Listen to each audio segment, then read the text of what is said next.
आपको बता दें, फौद शुक्र की मौत से हिजबुल्ला और ज्यादा भड़क गया है और हिजबुल्ला ने अब इजराइल पर हमले शुरू कर दिए हैं। किरियत शिमोना पर हिजबुल्ला ने रॉकेट दागी है। हिजबुल्ला के 20 रॉकेट इंटरसेप्ट हुए हैं। हिजबुल्ला के ड्रोन्स भी मार गिराए गए हैं। आईडीएफ की तरफ से इसको लेकर दावा किया जा रहा है।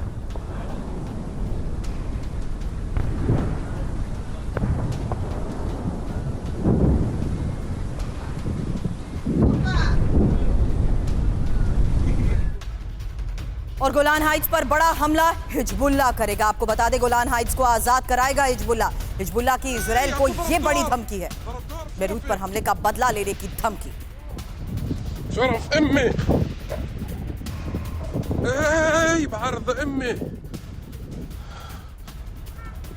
इंफॉर्मेशन वॉल का रुख करेंगे क्योंकि हिजबुल्ला का टारगेट अब गोलान हाइट्स। बड़ी खबर आपको बता दें, अब ये इंपॉर्टेंट इंफॉर्मेशन है कि किस तरीके से लोकेशंस बहुत इंपॉर्टेंट है क्योंकि हिजबुल्ला का टारगेट अब गोलान हाइट्स माना जा रहा है। हालांकि यहां इस वक्त जिस तरीके से ऑपरेशंस को लेकर भी बड़ी खबरें मिल रही हैं, इसमें ये लोकेशन सबसे ज्यादा इंपॉर्टेंट हो जाती है। जहां आपको बता दें, हिजबुल्ला ने गोलान हाइट्स पर हमले की एक बार फिर से धमकी दे दी है। इसमें इंपॉर्टेंट ये है कि हिजबुल्ला ने गोलान हाइट्स को आजाद कराने की धमकी दी है। इंपॉर्टेंट ये कि गोलान हाइट्स पर इजरायली फोर्स का कंट्रोल है और इजराइल और सीरिया और लेबनान इसको लेकर जो दावे करते हैं, ऐसे में गोलान हाइट्स के मजल शम्स में ही हिजबुल्ला का जो हमला हुआ था, उसके बाद अब गोलान हाइट्स को लेकर, टारगेट को लेकर ये बड़ी खबर सामने आ रही है। इस बीच आपको बता दूं, इजराइल पर 3 तरफ से हमले की धमकी भी है, जहां इजराइल को घेर कर मारने की ये धमकी और हिजबुल्ला, हमास, हुती एक साथ अब करेंगे हमला। हालांकि हिजबुल्ला ने बड़े हमले की तैयारी शुरू कर दी है। हुती, हमास भी इजराइल पर अटैक के लिए तैयार बताए जा रहे हैं।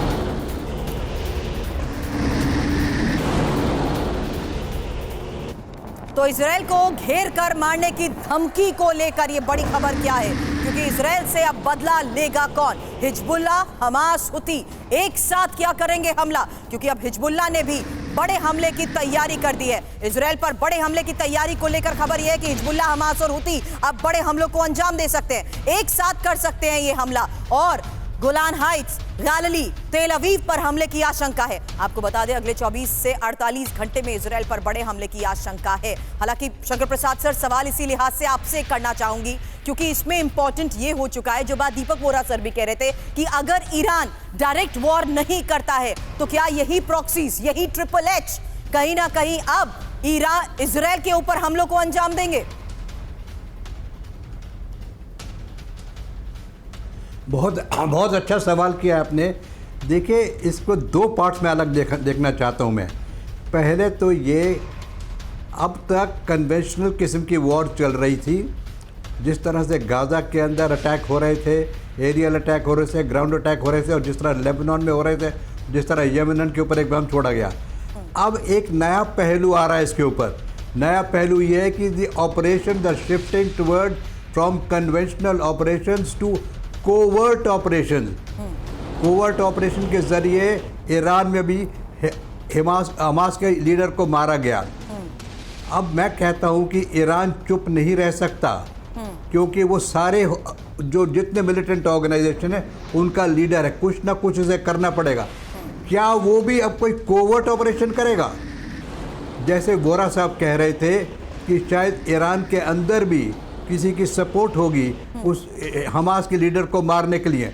हो सकता है इजराइल के अंदर भी किसी की सपोर्ट होगी, इजराइल के किसी सीनियर पर्सन को मारने की उसमें मदद करे। जिस तरीके से वर्ल्ड चल रही है इस समय, जिस तरह से कोवर्ट ऑपरेशन सब जगह हो रहे हैं, मैं सोचता हूं कि कोई भी चुप रहने वाला तो है नहीं। लेकिन कन्वेंशनल लड़ाई में जिस तरह से बर्बादी हो रही है, जिस तरह से अग्रेसिव डिफेंसिव हो रहे हैं, ये कोवर्ट ऑपरेशन एक नया माहौल ले रहा है।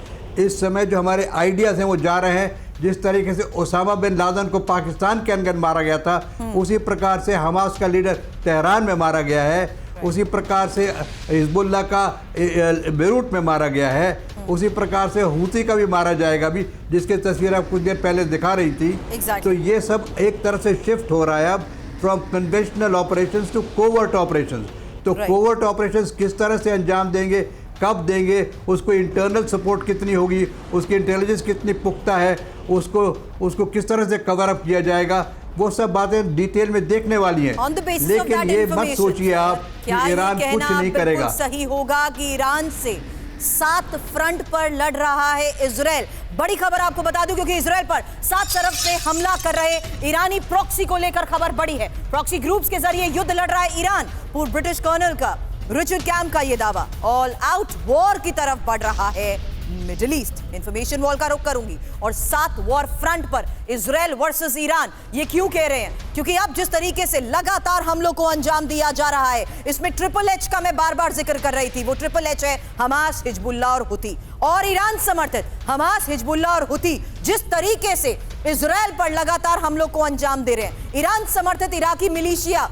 से युद्ध को लेकर, ईरान समर्थित इस्लामिक जिहाद से युद्ध को लेकर, 7 फ्रंट के लिहाज से आपको यह बात बता रही हूं, ईरान रेवोल्यूशनरी गार्ड कॉर्प्स से युद्ध, ये जिस तरीके से पूरा घेराव इजराइल का हो रहा है, उसमें ईरान इजराइल में ऑल आउट वॉर की आशंका जताई जा रही है। हालांकि ये जो इंफॉर्मेशन आपके सामने रखी है, इसमें इंपॉर्टेंट यही है कि ईरान समर्थित हमास, हिजबुल्लाह, हुती से युद्ध, ईरान समर्थित इराकी मिलिशिया से युद्ध, ईरान समर्थित इस्लामिक जिहाद से युद्ध, ईरान रेवोल्यूशनरी गार्ड कॉर्प्स से युद्ध, ईरान इजराइल में ऑल आउट वॉर की इस आशंका को लेकर